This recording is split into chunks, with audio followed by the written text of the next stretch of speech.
Good morning, नमस्कार। SSC GD की भर्ती आ गई है 24,000 से ज़्यादा। चंडीगढ़ हाई कोर्ट में भर्ती आ गई है। आर्मी में ऑर्डिनेंस डिपार्टमेंट है, उसमें भर्ती आ गई है। सीईटी का एग्ज़ाम आ ही गया है। सीईटी के एग्ज़ाम के बाद हरियाणा में भी भर्तियां आएंगी। अपने समय पर केंद्रीय विद्यालय की भर्तियां भी आएंगी। सीईटी का एग्ज़ाम आ गया है। एचटेट का एग्ज़ाम की डेट आई गई है, पोस्टपोन हो गया पंचायत चुनाव के चलते, वरना तो जो है डेट आ गई थी उसकी, अब दोबारा से फिर से आ गई है दिसंबर में डेट। तो भर्तियां तो हो रही हैं। इन भर्तियों के होने में लगेंगे वे जिनकी तैयारी है। ये 3-4 साल का गैप था, कोविड के कारण दिक्कत थी, और जितने महामूर्ख, गधे, बेवकूफ़ बैठे हैं वे क्या कहते हैं कि अब भर्तियां नहीं होंगी, अब आगे जो है ज्वाइनिंग नहीं होंगी, सरकार का हाल खराब हो गया है। देखिए, सरकार का हाल खराब हो गया नहीं हो गया, लेकिन फिर भी देश को चलाने के लिए, सरकार को चलाने के लिए भर्तियां बहुत ज़रूरी हैं। 2 दिन आगे पीछे भर्तियां ज़रूर होंगी। जिन लोगों ने लगातार तैयारी की है, जिन लोगों ने लगातार मेहनत की है, अब उनको कोई दिक्कत नहीं है, अब उनके पेट में गड़बड़ नहीं हो रही है एग्ज़ाम को देख करके। और जिन्होंने तैयारी नहीं की थी ना, दिक्कत उनके साथ है। अब स्टूडेंट से बात करता हूं मैं, तो 2 टाइप के स्टूडेंट निकल करके आते हैं। कुछ लोग क्या कहते हैं, काश तैयारी का थोड़ा टाइम और मिल जाता। अब तैयारी का इससे ज़्यादा तो और टाइम कैसे मिलेगा? जिन्होंने तैयारी नहीं की तो अब अपने घर ना बैठे रहो, अपने घर से निकल करके, और आज तो हो गया शनिवार, कल संडे, गारंटी बैच वालों की तो क्लास लगेगी। जिनको सीईटी का एग्जाम देना है उनकी तो हम क्लास लेंगे। बाकी लोग सोमवार से पहुंच जाओ, सोमवार से आकर के पढ़ना स्टार्ट कर दो।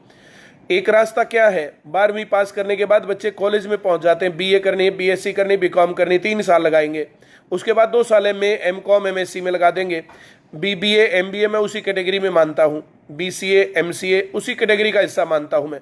कुछ लोग प्राइवेट नौकरी करने के लिए कंप्यूटर का काम करने जाते हैं, कंप्यूटर का कोर्स करते हैं। तो आप कंप्यूटर कोर्स करके प्राइवेट नौकरी लगना चाहते हैं, आप कॉलेज में जाकर के डिग्रियां लेना चाहते हैं, या आप 2-3 साल की तैयारी करके सरकारी नौकरी और बीए कर लो कोरेस्पोंडेंस से, तो 2-3 साल में आपके पास बीए की डिग्री भी होगी और सरकारी नौकरी भी होगी। तो आपको चाहिए क्या, रास्ता वैसा ही लेना पड़ेगा। पहले अपनी मंजिल का निर्धारण करो, मंजिल का निर्धारण करके उसके अनुसार रास्ता तय करो। बाद में ये मत कहना कि हमें बताया नहीं गया था। आप जितने भी लोग इस वीडियो को देखते हो, ज़्यादा से ज़्यादा शेयर कर दो, ताकि आप लोगों के सगे संबंधी, परिचित जो आपसे जुड़े हुए हैं, कम से कम उन सभी लोगों को एक सही रास्ता मिले। और जो ये नेगेटिव लोग हैं, नेगेटिव बोलने वाले लोग हैं, उस ग्रुप से बाहर रहो, वैसे लोगों से दूर रहो। उनकी शक्ल देखना भी अच्छा नहीं होता है।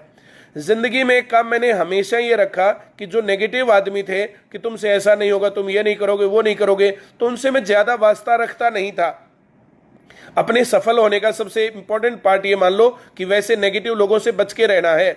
अब भर्तियां चल रही हैं, तैयारी भी चल रही है। आप तैयारी कर रहे हैं कि नहीं कर रहे हैं?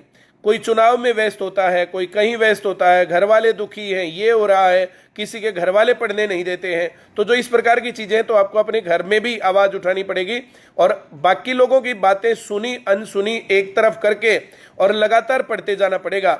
अब नौकरी लगने में 1.5 साल की तैयारी चाहिए होती है, और 2024 के इलेक्शन से पहले कई लाख भर्तियां लगेंगी, कई लाख लोग नौकरी लगेंगे। आपका नंबर सरकारी नौकरी लगे हुए लोगों में होगा या रह जाने वालों में। जो नेगेटिव लोग हैं वो रह जाएंगे, और जो तैयारी कर रहे हैं, जो पढ़ाई कर रहे हैं, वो लग जाएंगे। डिग्रियों के चक्कर में मत पड़े रहना, वरना डिग्रियां कर करके उम्र निकाल करके लोग आते हैं और फिर दिक्कत आती है। चलिए, मुझे इतनी ही बातें कहनी थी। जैसे पिछले कई दिनों से बहुत सारे लोग हैं, बोला हमें किसी ने बताया नहीं, हम तो डिग्री करते रहे, हम तो डिग्री करते रहे, ऐसा रहा वैसा रहा। और बहुत सारे एग्जाम्पल हम ऐसे देते हैं जो अपनी तैयारी करके अच्छी और सही डायरेक्शन में मेहनत करके जॉब लग गए। तो आप किस तरफ होगे, सफल या असफल? आपके पास सिलेक्शन होगा या आपके पास बहाना होगा? आपको बेरोजगारी दिखती है या कामचोरी दिखती है? ये बहुत सारी तरीके से हम लोग बात करते रहते हैं। उम्मीद है आप एक सही रास्ता लेंगे, सही डिसीजन लेंगे। बहुत बहुत धन्यवाद।